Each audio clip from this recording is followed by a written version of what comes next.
दादा का ज्ञान आप आंख मूंद करके सुनो। वाणी सारी हमारे गुरु की है। तुम जब आंख मूंद करके सुनेगा तुम्हें लगेगा जैसे दादा बोल रहा है, और वो ज्ञान तुम्हारे अंदर खुद ब खुद जाएगा। जो चीज तुम्हारे अंदर खुद ब खुद जाए, एक जिज्ञासा भी इसमें रुकावट है। तुम्हारे को कभी जिज्ञासु बनने की आवश्यकता भी नहीं है, और अपने आप तुम्हारे अंदर ये ज्ञान जाएगा। ये इसमें इतनी उत्तमता है, सिर्फ तुम्हारी श्रद्धा की कमी है। तुम बैठेगा, आंख बंद करेगा, तुम सोचेगा जैसे मेरे सामने दादा साकार रूप में ये ज्ञान आ रहा है, और पीना भी नहीं पड़ेगा, इसमें कुछ भी करना नहीं, क्योंकि दादा ने कहा डू नथिंग। तुमको कुछ भी करना नहीं है, और तुमको कुछ बनना भी नहीं है, जिज्ञासु भी तुमको बनना नहीं है, और तुमको करना भी कुछ नहीं। ये वाणी तुम्हारे अंदर ऑटोमेटिक जाएगी। तुम सिर्फ आजमा के देखो, 20 आना विश्वास रखो और आंख मूंद करके मेरे गुरु की कैसेट सुनो। देखो ये वाणी तुम्हारे अंदर कैसे छा जाती है। तुम हैरान होगा, उठने के बाद तुम कहेगा एक भी शब्द मुझसे भूला नहीं, मुझे याद है। पर तुम्हारी वृत्तियां जो इधर उधर भागती रहती है ना, उसकी वजह से ये ज्ञान तुम्हारे अंदर जाता नहीं। जैसे बच्चा आधा खाना खाता है और आधा गिरा देता है, तो माँ को बड़ा दुख होता है कि आधा खाना तो इसने वेस्ट कर दिया और आधा इसके पेट में गया। तो बनाती उसके लिए बहुत सारा खाना है, मगर खाता वो कम है, और सारी वेस्टेज, और बचाएगा जरूर। उसी समय कहेगा बस मैं खा के थक गया, मैं नहीं खाऊंगा। और ये खाना वो है, तुम्हें बचाना भी नहीं है, तुम्हें एक एक दाना इसका चुग के खाना है। थाली ऐसे साफ करनी है तुम्हारे को गुरु की कि सब अंदर खा जाओ। इतना ये उत्तम ज्ञान है, मगर तुम अपने ऊपर इतनी कृपा करते नहीं हो, बस तुम्हारी श्रद्धा की कमी है। जिस दिन तुम्हारे जीवन में ये 20 आना श्रद्धा आई, सारा का सारा ज्ञान तुम्हारे को लेना नहीं पड़ेगा, पर खुद ब खुद आएगा। ये अश्रद्धा की वजह से ज्ञान रुका पड़ा है। ज्ञान सारा रुक गया है अश्रद्धालु की वजह से।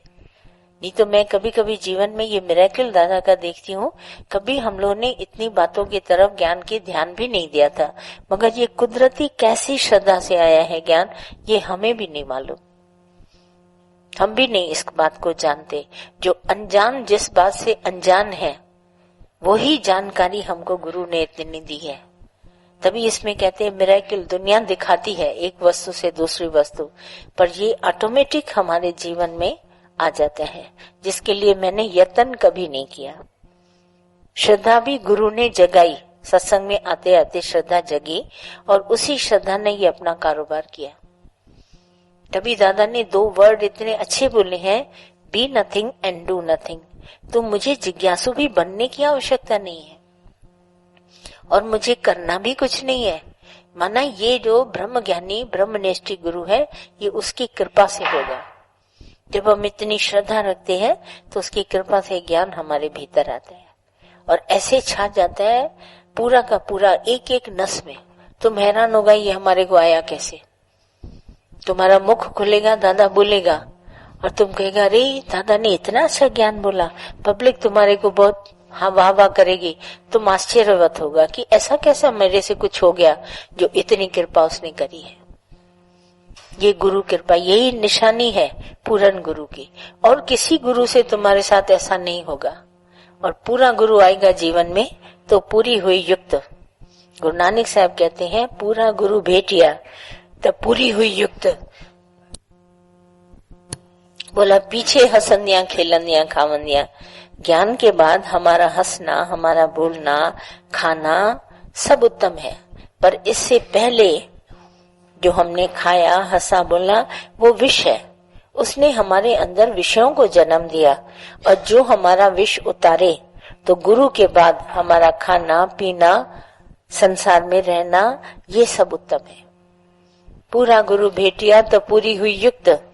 पीछे हसंदियां खेलंदियां खावंदियां, और विचा होवे मुक्त। बीच से तो मुक्त हो जाएगा, पर पहले नहीं। पहले जो हमारा है वो हमारी उत्तेजना को बढ़ाता है, इंद्रियों को उत्तेजित करके खड़ा कर देता है।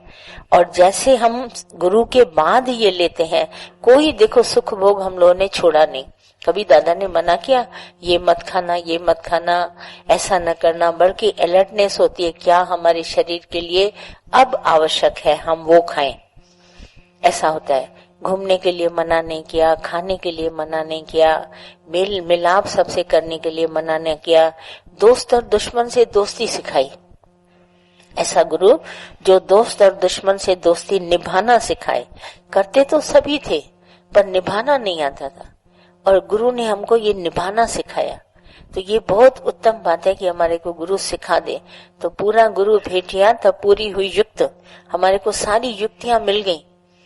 पीछे हसंदियां खेलंदियां खावंदियां विचा होवे मुक्त। तो इसमें युक्ति कौन सी हमको गुरु ने सिखाई कि हम नहीं खाते हैं, हम नहीं कमाते हैं, हम नहीं भोगते हैं, हम नहीं कुछ करते, मैं को निकाल कर युक्ति बताई। मैं नहीं खाता हूँ, मैं इसको खिलाता हूँ, मैं इसको खिलाने वाला हूँ, प्राणों को आहार देने वाला हूँ, पर मैं खाने वाला नहीं हूँ। अगर मैं खाने वाला हूँ तो स्वाद में अटक जाऊंगा। तो ये युक्ति गुरु ने दी। ये मेरा संसार नहीं है, ये मेरा घर परिवार नहीं है, ये मेरा बिजनेस नहीं है, ये मेरी कमाई नहीं है, पर भगवान तुम्हारी है। तुम अगर इतनी ताकत न देते इस शरीर में प्राणों के आधार पर, तो मैं तो 1 टका भी नहीं कमा सकता। तो पूरी हुई पूरी युक्ति हमको गुरु ने सिखाई। तुम नहीं पर भगवान, तुम नहीं पर भगवान, तुम नहीं पर भगवान कहते कहते निश्चय किया कि भगवान तू ही है। और तू ही कहते कहते तू हो गए, मैं खत्म हो गई। तो पूरे गुरु की यही निशानी है जो हमारे भीतर से मैं को खत्म कर दे। पर मैं अगर रही तो एक एक क्षण के लिए बार बार वो बात आएगा। तुम करके देखो एक एक युक्ति। कैसे दादा कहते थे जिंदगी के 5 दिन तुमको कोई दे तो तुम कहाँ कहाँ निभाएगा, 5 दिन तुम कहाँ कहाँ रहने के लिए जाएगा। एक टाइम टेबल बनाओ जहां से तुमको शिक्षा मिले। आप सोचो 5 दिन जिंदगी के आपके पास है, आप कहाँ जाना पसंद करेंगे, एक एक दिन कहाँ स्पेंड करना चाहेंगे। पूछो अपने से कहाँ जाएगा। इंस्टेंट तुमको क्या ख्याल आता है, एक दिन तुमको मिला, तुम कहाँ जाएगा। ऐसे नहीं बोलना सत्संग, क्योंकि सत्संग उस समय तुम्हारे पास नहीं था। ये 5 दिन जिंदगी जहां से तुम सीखो। क्या सीखेगा? तुम कहेगा मैं 5 दिन आके सत्संग में गुरु के पास बैठ जाऊंगा, पर 5 दिन जिंदगी के अनुभव के लिए गुरु देता है। तुम अनुभव लेके आओ सारी दुनिया से, अराउंड द वर्ल्ड। एक दिन जाओ जेल में, उससे पूछो तुम इधर चोर कैसे बना।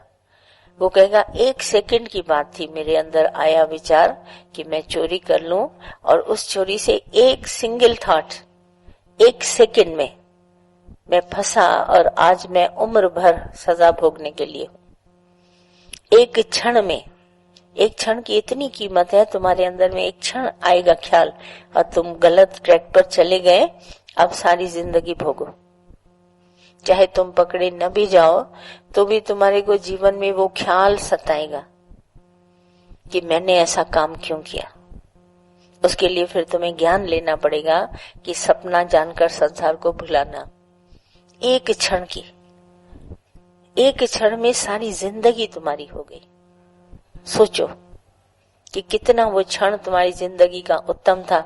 इसीलिए सब कहते हैं वो पल जिंदगी का लाओ, एक पल भगवान को देते हैं और पल में जिंदगी सुधार देता है। मैं पल में बिगाड़ देता हूँ और वो पल में सुधार देता है। हमने पल पल करके जीवन बिगाड़ा, उसने पल पल करके सुधारा। एक बार सिर्फ उससे जाके इंटरव्यू लो, सच्चे से तुमको बताए कि तुम क्या हुआ। बस बोला एक क्षण मेरे को आया, ये मेरा दुश्मन है, मैं इसको मार डालूं, और उम्र भर आज उसको मारने की सजा। वो तो मर गया, पर मेरे को जीते जी उसकी सजा काटने के लिए यहाँ जेल में रखा। मुझे एक एक क्षण याद आता है कि जिंदगी का मैं जीते जी मौत कबूल करना बहुत बड़ी बात है। मरने के बाद तो एक बार मर गया, बात खत्म। पर मेरे को जो सजा मिली है उसके बदले में मैं जीते जी उस सजा को एक एक क्षण भोग रहा हूँ। तो सोचो अपनी जिंदगी का एक एक मिनट कितना कीमती है। हम जीवन के कितने पल दे आते हैं कहीं न कहीं बेकार में, फिजूल में। ऐसे ही हॉस्पिटल में एक दिन जाओ, गलती का तुमको पता चलेगा वो कैसे गलत हो गए। कैसे वो कुदरत से उनको बीमारी है, कितनी सजा भोग रहे हैं, कितने लटके हुए, उठ नहीं पाते, चल नहीं पाते, बोल नहीं सकते। एक दिन हॉस्पिटल में बिता के आओ, देखो, और एक दिन गुरु बन के देखो। जब तुम गुरु बन के देखोगे तो जो तुम्हारे को प्यार आएगा सबके लिए, वो आएगा निष्काम प्यार, अनकंडीशनल लव तुम्हारे अंदर पैदा होगा। वो तुमको बड़ी मौज देगा और जिसके पास जाएगा उसको बड़ी मौज देगा। उसमें इतनी करुणा छिपी हुई है कि उसको उठा के खड़ा कर दोगे, उसके उठने से तुम उठ गए। देखो, अनकंडीशनल लव, बिना निष्काम सेवा के तुम सिर्फ जाके बनो, तो जो तुम्हारे अंदर प्यार पैदा होगा निष्कामी, वो निष्कामी प्यार तुम्हें तो उठाएगा मगर सामने वाले को उठाएगा। ये कार्यक्रम केवल निष्काम सेवा से होता है, जहाँ पर हमारे को केवल करुणा है। हम दया नहीं करते किसी के ऊपर, इसीलिए किसी का दुख सुख हम नहीं देखते, किसी की हानि लाभ नहीं देखते, किसी का मान सम्मान नहीं देखते, किसी को अपना पराया नहीं देखते। दो कंडीशन में दया होगी, और जब एक अपना स्वरूप देखते हैं, अरे ये मेरा अपना आप है, अपना स्वरूप है, तब वहां पर हमारी करुणा आती है। तो गुरु करुणा करता है, अनकंडीशनल लव, जिसमें कोई भी हालत नहीं है हमारे पास। हम चाहे तो करें, चाहे तो न करें, कोई कंडीशन नहीं, पर ऑटोमेटिक हो जाए, अपने आप ही हो जाए। वो जो प्यार है वो सामने वाले को, सुनने वाले को भी उठाता है और खुद को भी उठाता है। आप सुखी और दूसरे को भी सुखी करता है।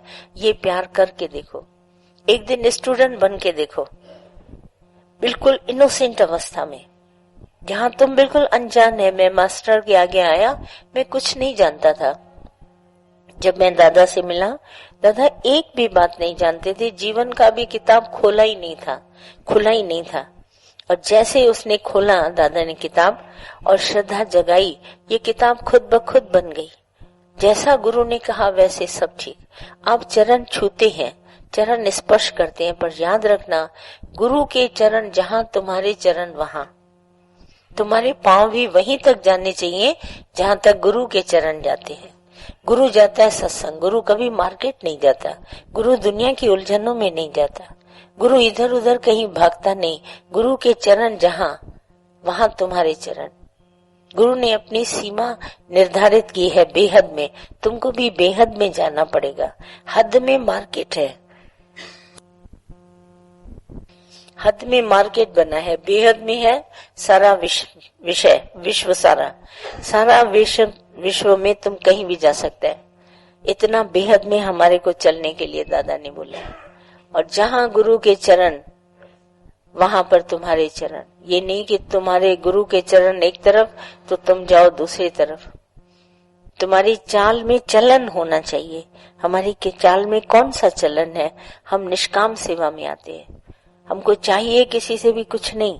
भगवान ने इतना अंदर में, दादा ने बोला, जब तुम पूरी प्रारब्ध पर पूरा पक्का विश्वास करेगा कि तुम्हारे पास सब कुछ भगवान का लिखा हुआ है, तब दूसरी तरफ तुम्हारी आंख कभी नहीं जाएगी।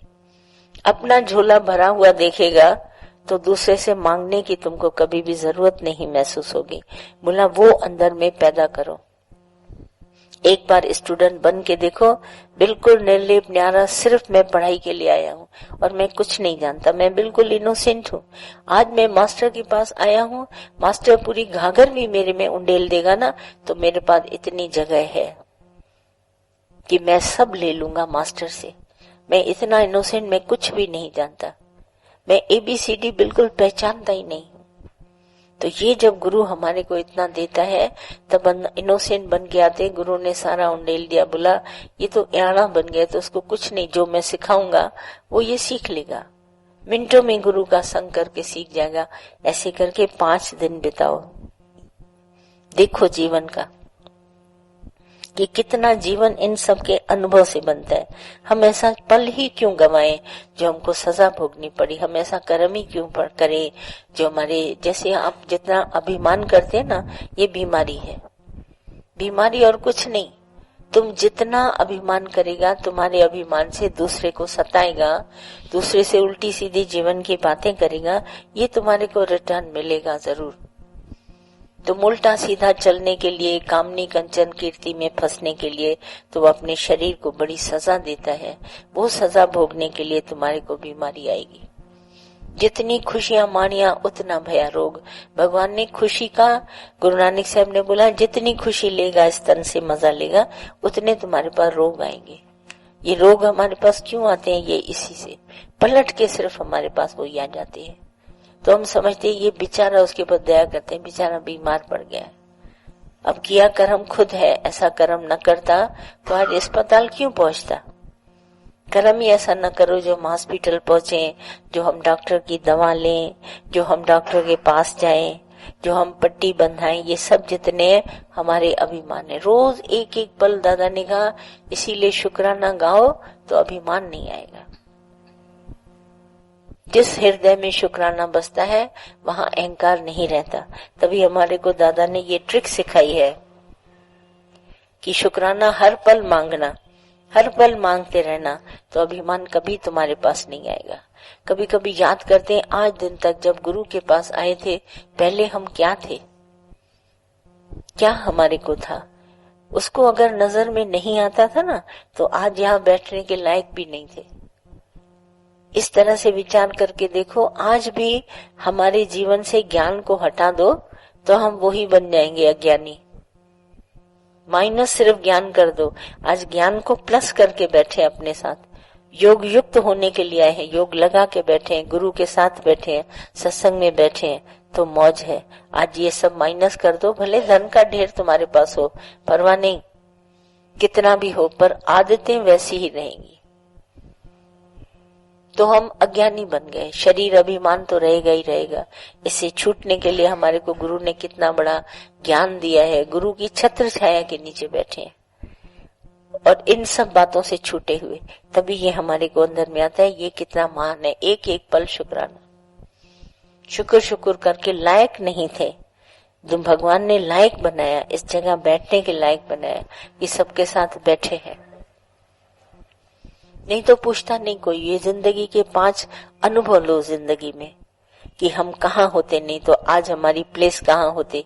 तुम सोचते बिस्तर पर पड़े रहते, सारा दिन दूसरों का राग द्वेष अंदर होता और अंतःकरण बैठ के जलता, और जल जल के हमारा जीवन ही बेकार हो जाता। और कितनी अमूलक मानिशा दी प्रभु ने दी प्रभु पाने के लिए, और हम क्या करते थे। अब जाके कदर होती है एक एक मिनट की। अरे क्रोध में जीवन क्यों गंवाएं, मोह में क्यों गंवाएं, इच्छा क्यों करें, एक एक मिनट का मजा लेना। वाह भगवान क्यों न बोले, भगवान तुमने क्या नहीं दिया है, क्या मौज तुमने दी है हमको, क्यों न एक एक मिनट हम शुक्राना गाएं। कभी न भुलाएं, ऐसा गुरु कभी न भुलाएं। सोते जागते हर समय क्यों हमारे को कोई दूसरा सिमरन कराए, हम खुद सिमरन करें। से सिमरे जिस आप सिमराए, जहाँ प्यार है वहीं सिमरन है। और याद जहाँ पर सिमरन बना रहता है वहाँ किसी चीज की आवश्यकता नहीं होती। दादा बड़े मजे से कहते थे तने जाने जे भलो जने अल्लाह वने विसरी। तो हम लोग समझते नहीं थे दादा ऐसा क्यों बोलते हैं। बोला जब तुम अपनी भलाई तब समझना जब तुमसे भगवान भूल जाए। तो मैं पूछती थी दादा भूल कैसे जाए, भगवान तो याद होना चाहिए। बोला वो तुम्हारे रोम रोम में जब समा जाएगा तो तुम्हें बाहर से दिखेगा जैसे सब भूला हुआ है। जो चीज समाई होती है ना वो भूली ही समझो। जिसको हम बाहर से याद करते हैं माना उसकी खोट है मेरे पास, नहीं है तभी हम बाहर से लेते हैं। पर जो समा गया अंदर तो समझना इतने दम तक दादा कहता था याद करो भगवान को कि पूरा समा जाए। फिर राम राम जैसे उसके रोम से निकला ना, हनुमान के रोम रोम से इतनी उत्तम भक्ति उसके अंदर थी, रोम रोम से निकला, ऐसे रोम रोम से निकले प्रभु नाम तुम्हारा। तो जब उसका नाम निकलेगा माना भूल गए, हम अपने आप को भूल गए। इतना हमारे को ज्ञान में दुरुस्त बनाया, एकदम दुरुस्त बना लाया, तब हम तंदुरुस्त बने। इतना परमात्मा का ध्यान करो, कोई नहीं आएगी बात तुम्हारे सामने, दुख न आवे नेड़े। सिमर सिमर सिमर सुख पावे, सुख मिलेगा सिमरन से, दुख न आवे नेड़े। कभी तुम्हारे दुख करीब आएगा नहीं, जब भूलेगा तो दुख खड़ा है। इसीलिए उन्नति की राह में चलने के लिए गुरु को साथ लेकर, शुक्राना साथ लेकर, ज्ञान को साथ में लेकर, सुजागी साथ में लेकर जीवन बिताओ। देखो कितना मजा आता है। एक एक पल सावधान, खबरदार जी मैंने किसी के लिए सोचा, किसी को उल्टा सोच भी न दो, न किसी के लिए सोचो न तुम सोचो। इतनी मौज तुम्हारे अंदर आनी चाहिए। हर पल भगवान ने सब कुछ बनाया है। घर में अगर 4 भाती रहते हैं, 8 भाती रहते हैं, सबकी प्रारब्ध पूरी फिट है। तुम मौन करो, इस बात में कुछ नहीं बोलना, कल कहाँ से खाएंगे, ये कमाएंगे तब होगा। दुनिया बोलती है अरे धन होगा तो हम चलेंगे। नहीं, जब बिना सांस इसको रखता है, बिना सांस इसको रखता है तो बिना धन के नहीं रखेगा। सोचो, अभी एक औरंगाबाद में बहुत अच्छी एक हॉस्पिटल थी, वहां पर एक रिसर्च करी उन लोगों ने। एक आदमी इंटेंसिव केयर में था, तो वहां पर 90 मिनट, समझते हो, 90 मिनट उसकी सांस नहीं चली, मगर वो लोग दवाइयां देते रहे और किसी तरह मशीन में उसको रखा और 90 मिनट के बाद उसको सांस आई और चलने लगा। एक कोई जापान से मशीन बन के आई थी, उसकी उन्होंने उसको एक्सपेरिमेंट करके देख रहे थे और 90 मिनट के बाद वो उठ के खड़ा हुआ। मैंने ये टीवी पर देखा, सब डॉक्टर्स बैठे थे, आश्चर्य उनको लग रहा था कि 90 मिनट्स के बाद ये कैसे जिंदा होके खड़ा हो गया। उसकी वाइफ थी, उसकी बच्ची थी और वो खुद था और दिखाई दे रहा था देखो वैसे का वैसा।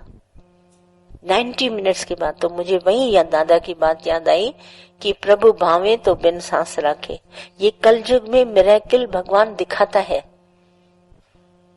देखो मैंने टीवी पर देखा, मैं तुमको बताती हूँ कि देखो 90 मिनट कितना टाइम होता है, 90 मिनट, हाँ, और वो जिंदा रहा और उठ के खड़ा हो गया। डॉक्टर्स की इंटरव्यू हुई, औरंगाबाद की हॉस्पिटल की बहुत अंदर में तारीफ हुई, इतना सब कुछ हुआ। मेरे को उसी समय दादा याद आया, प्रभु भावे तो बिन सांस रखे।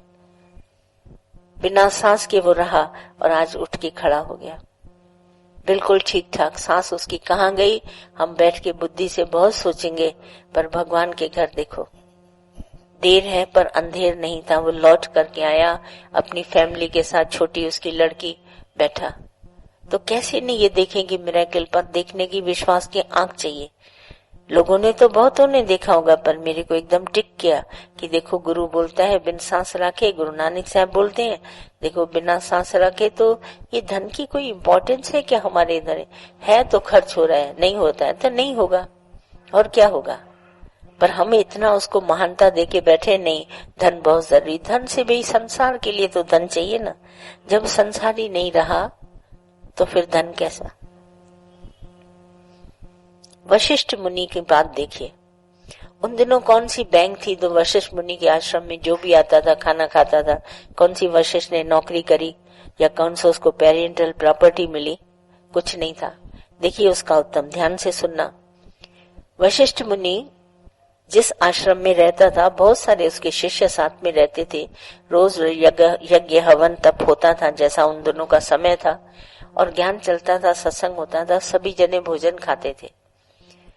उसके पास एक नंदिनी गाय थी। देखो एक जरिया बनिया, एक गाय थी। वो गाय क्या है, ये सारी प्रकृति, ये सारे जो हमारी प्रकृति है ना, वो एक नंदिनी गाय है। उस गाय के पास जब इसकी पत्नी जाती थी, बोलती थी हमको ये चीज की आवश्यकता है, तो वो हाजिर हो जाती थी। तो लोग बड़े अंदर में सोचते थे इसकी नंदिनी गाय चुरा ली जाए, अगर इसको हम चुरा लेंगे तो हम लोग माला माल हो जाएंगे।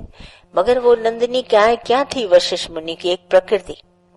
क्योंकि भगवान श्री कृष्ण ने कहा कि मैंने संकल्प से सृष्टि बनाई है, और संकल्प से सृष्टि जो तुम चाहेगा संकल्प से तुमको मिलेगा।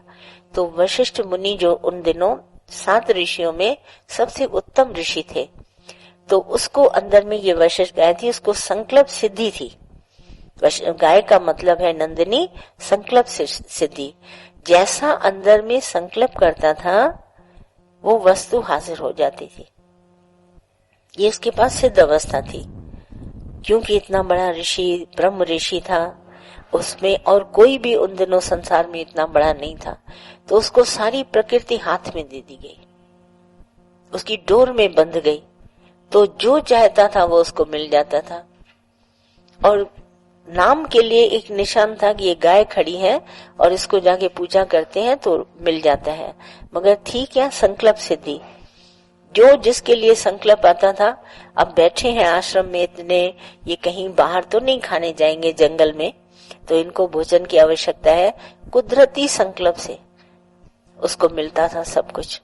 एक बार विश्वामित्र उधर से आए, बहुत सारी सेना लेकर साथ में, अगर इनका ऋषि का आश्रम पड़ा बीच में, तो बोला हम लोग यहीं बैठ के भोजन की व्यवस्था करते हैं। तो वशिष्ठ मुनि ने देखा कि इतने सब आए हैं, तो उसकी औरत जो थी वो गई नंदिनी गाय के पास और बहुत सारा भोजन उसने उसे मांगा और सबका पेट भर गया। तो विश्वामित्र ये बात देख करके बहुत अंदर में चकित रह गया कि जंगल का समय और ये जंगल में आधी रात को भोजन की इतनी अच्छी व्यवस्था, हैरान हो गया। उसके सिपाहियों ने जो मांगा उनको सब कुछ मिला, पर देखने गया कि आखिर ये भोजन कैसे मिलता है। तो एक उसके सिपाही ने बोला कि हमको पता नहीं 10-15 किलो का एक लड्डू चाहिए। तो इतना बड़ा लड्डू भी नंदिनी गाय ने दिया। वो क्योंकि लड़ाई करके आ रहे थे तो पेट खाली था, ताकत चाहिए थी, सब लोगों ने खाया भोजन, पर विश्वामित्र की नींद फिट गई। बोला ये गाय किसी तरह इसकी चुराई जाए, और उसको देखकर बहुत अंदर में जलन फील करने लगा कि मैं भी तो आखिर ज्ञानी हूं, मगर एक ज्ञानी अभिमान के साथ, दूसरा ज्ञानी निरभिमानता के साथ।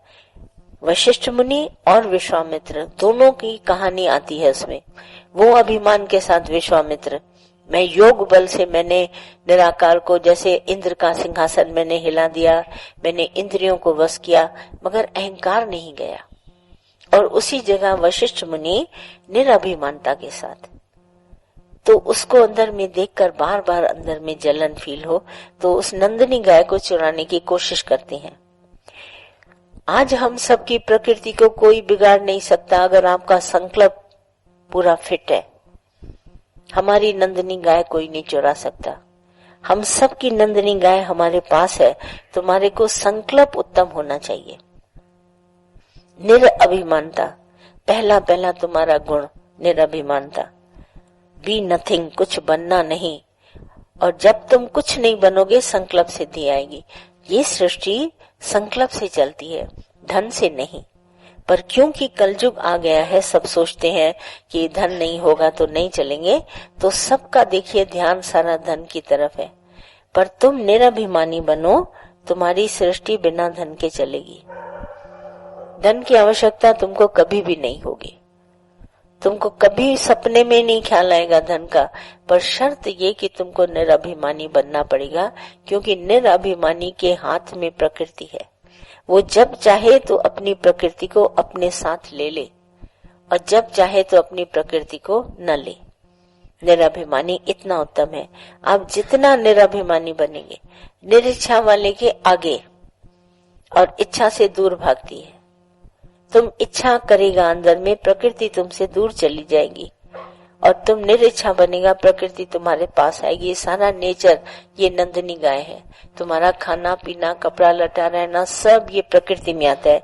क्योंकि ये जो 5 तत्व का पिट्ट मना है, ये प्रकृति है, और ये बाहर प्रकृति है। ये तुम्हारे को निरिच्छा वाले के लिए दासी है, और इच्छा वाले से दूर भागती है। तुम जितना टोटली निरिच्छा बनेगा, प्रकृति तुम्हारी एकदम फिट, जो कभी तुमने सोचा भी नहीं होगा खाने पीने और रहने के लिए, वो प्रकृति तुम्हारे को मिलेगी। वो ठंडी हवा, गर्मी बाहर कितनी भी होगी, वो ठंडक तुम्हारे को अंदर मिलेगी, जिसका कभी तुमने विचार भी नहीं किया। ये सारा संसार निरिच्छा वाले का है। इच्छा वाला तो इच्छा से उठा के खाता है, उसको पेमेंट देना पड़ता है। पर निरिच्छा वाला सब कुछ कंज्यूम करता है, मगर उसको 1 पैसा नहीं देना पड़ता, क्योंकि निरिच्छा अपने में उत्तमता मानी गई है। इस प्रकृति में जो निरिच्छा होगा उसको सब मिलेगा। और लोगों को अविश्वास आता है, अरे बिना चाह के कैसे मिलेगा? तो दादा ने कहा एक बार रह के देखो। रह के देखो। गुरु नानक साहब के जीवन की बहुत सारी बातें, निरीक्षाओं के कहीं भी चला जाता था और देखते थे 36 प्रकार का भोजन उसके लिए। तो निरीक्षा वाले की सृष्टि देखो कैसे बनती है। तुम इच्छा से लेता है तो सब पेमेंट देना पड़ेगा। कोई भी कुदरत की चीज खरीदेगा तो इच्छा से होगी, और इच्छा का पेमेंट तुम देते देते सारी जिंदगी कर्जा लेता है, कर्जा देता है, कर्जा लेता है, कर्जा देता है। कर्म बनाता है और भोगता है, कर्म बनाता है और भोगता है। कर्म जिस दिन बनाना बंद कर दिया उस दिन भोगना खत्म हो जाएगा, और जहां बनाएगा वहां भोगेगा जरूर। एक एक कर्म की गिन गिन के तुम्हारे को सजा मिलेगी। वो अभिमान, एक क्षण का किया हुआ अभिमान तुम्हारे को सीधा नरक के द्वार पर ले जाएगा। इसीलिए ये सिर्फ एक ब्रह्म ज्ञान है जो तुम्हारे को अपने सूक्ष्म अभिमान से बचाने के लिए। बाहर स्थूल अभिमान तो माल मिलके जो भी है तुम फिर भी भूल सकता है, देखता है मेरे से बड़ा कोई और है, मेरे से बड़ा कोई और है। पर जो सूक्ष्म अभिमान है मेरे भीतर, उस कारण अभिमान और सूक्ष्म अभिमान की तरफ ध्यान दो। वहां के लिए हमारे को दर्पण है। जैसे मेरे को अपनी पीठ देखने के लिए मुझे आगे भी दर्पण रखना पड़ेगा, पीछे भी दर्पण रखना पड़ेगा, तब मैं अपनी पीठ देख सकूंगा। और अगर दर्पण एक तरफ होगा तो सिर्फ मैं फ्रंट देख रहा हूँ अपना, पीठ तो मुझे दिखाई नहीं दे रही है। मैं कितना भी टर्न करूंगा नहीं, पर दो दर्पण चाहिए, एक ज्ञान, एक गुरु। ज्ञान तभी सुरक्षित है जब गुरु मेरे साथ है। मैं कहूँ बहुत बहुत ज्ञान है, ज्ञान है, अभिमान आ जाएगा। एक ज्ञान चाहिए, एक गुरु चाहिए। वैसे तो गुरु और ज्ञान में कोई अंतर नहीं, जो गुरु है वही ज्ञान है। आगे का दर्पण और पीछे का दर्पण। गुरु कहता है सावधान। वो 100 सीढ़ियां उतर के आया, जब 99 पे पहुंचा तो उस शिष्य को ख्याल आया कि अब तो मैं गुरु के आप समान बन गया हूँ। तो गुरु सामने बैठा था, उसकी संकल्प को पहचान लिया, उसके विचार को, और गुरु ने ऐसा हाथ दिया सावधान। तो उसको ख्याल आया, गुरुजी सारी तो सीढ़ी उतर के आया, एक सीढ़ी पर तुमने मुझे सावधान किया। बोला गिरने का यही है जगह, क्योंकि तुमको समानता का विचार आया, मैं और गुरु मेरा समान है। पर कभी तुमने ये नहीं सोचा कि गुरु से ही तुम्हारे को ज्ञान मिला है। अरे ये तुम्हारा पिता है जिसने तुम्हें पैदा किया है। बेटा कितनी भी बड़ी उम्र का हो जाए पर पिता की एज को कभी भी पकड़ नहीं पाएगा। हमेशा उसे ध्यान रखना पड़ेगा, ये मेरा बाबा है, ये मेरा पिता है, ये मैं हूँ। ध्यान देना पड़ता है उसको। मेरे पिता को भी पैदा करने वाला जो मेरा ग्रैंडफादर, उसको भी हम इज्जत देते हैं, ये हमारा बाबा है। जैसे सबको अंदर में बोलेगा इसने मेरे पिता को पैदा किया, और मेरे पिता में ताकत आई जो मुझे पैदा किया।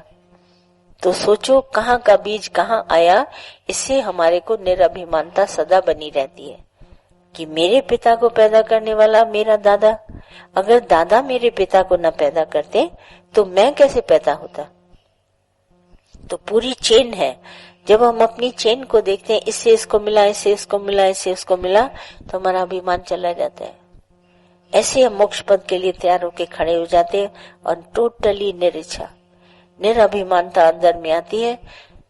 दादा हमेशा कहते थे अहंकार वाली जिंदगी भी मजा लेके देखा ना, अभी निरिच्छा निराभिमानता का मजा लेके देखो। जब ये मजा चखो, ये सिर्फ चखना, ये चखो, वो भूल जाएगा, वो भूल जाएगा। ये चखो, बोला निरिच्छा निराभिमान का मजा चखो, ये भूल जाएगा। सारी दुनिया के नशे उतर गए जब ये नशा आया। ये नशा कुछ और था, जब ये ज्ञान चखा सारी दुनिया की विद्याएं भूल गई। बोला ये कैसा नशा था ज्ञान में, मुझे कुछ हो गया है, किसी ने कुछ कर दिया है। आश्चर्य लगता था जब शुरू में दादा से ज्ञान सुनते थे। सारी दुनिया फीकी लगती थी, न भोजन में ध्यान, न कपड़ों में ध्यान, न दुनिया के घूमने में ध्यान, न किसी से बात करने में ध्यान, न पढ़ाई में ध्यान, कहीं नहीं।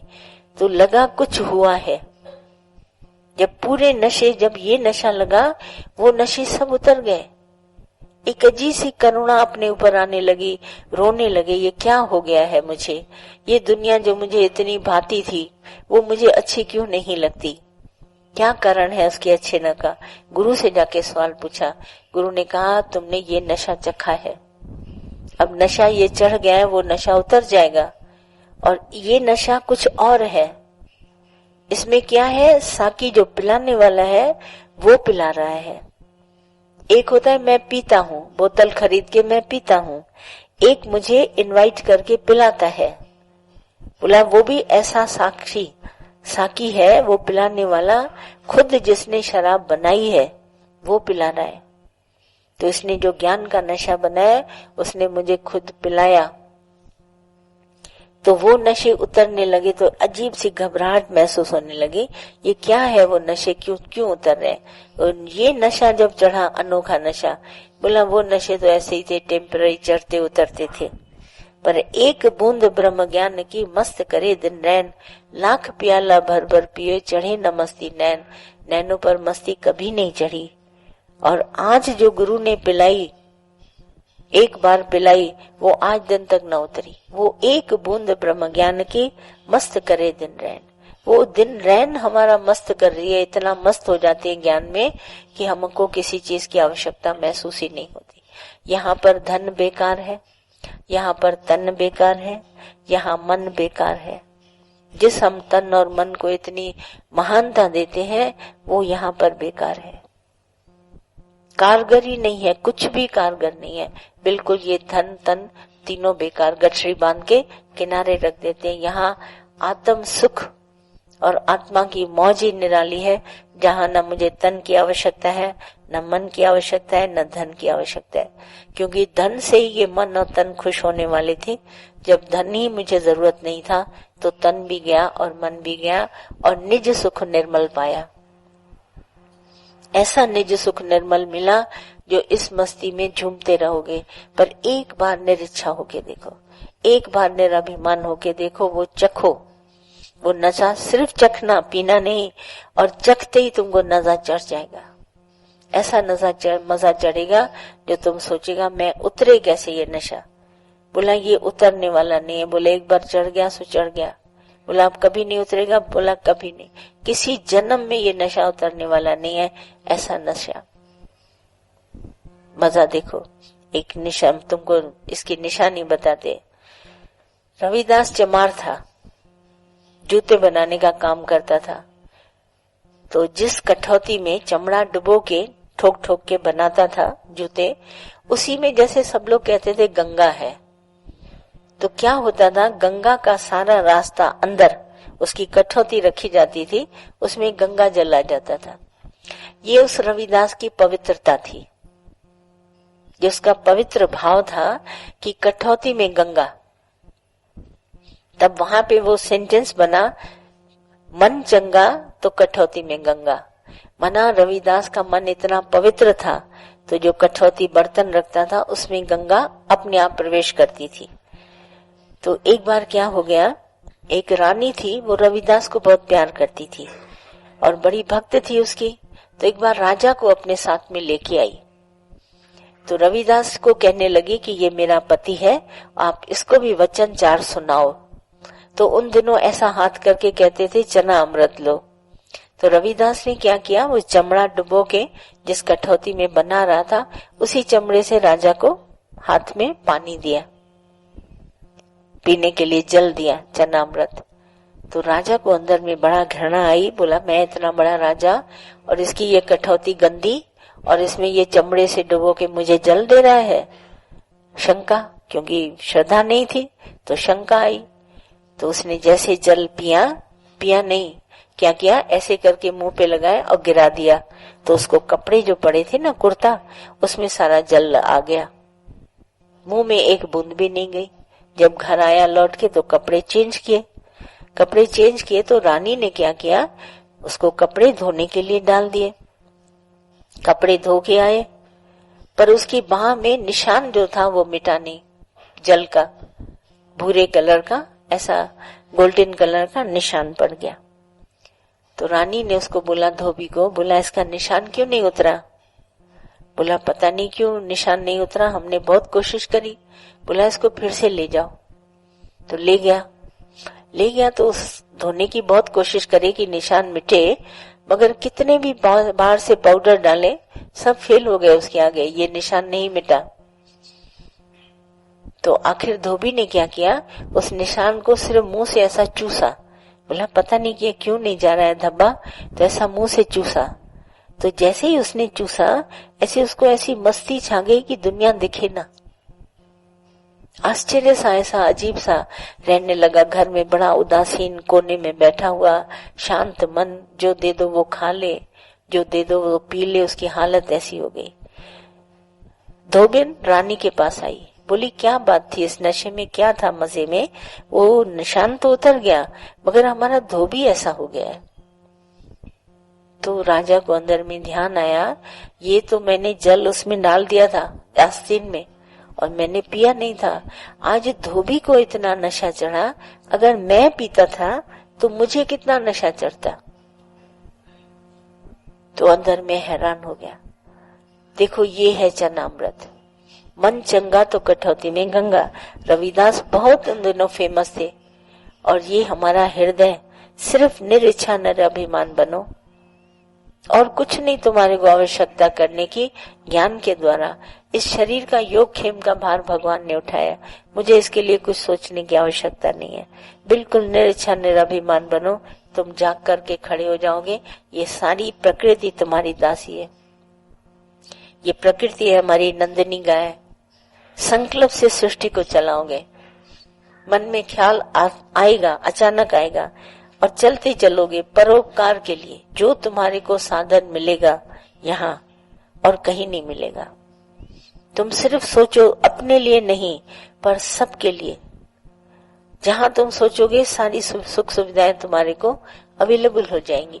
ये है प्रकृति, ये सर्व के लिए जीना सिखाती है, ये अपने लिए नहीं सिर्फ।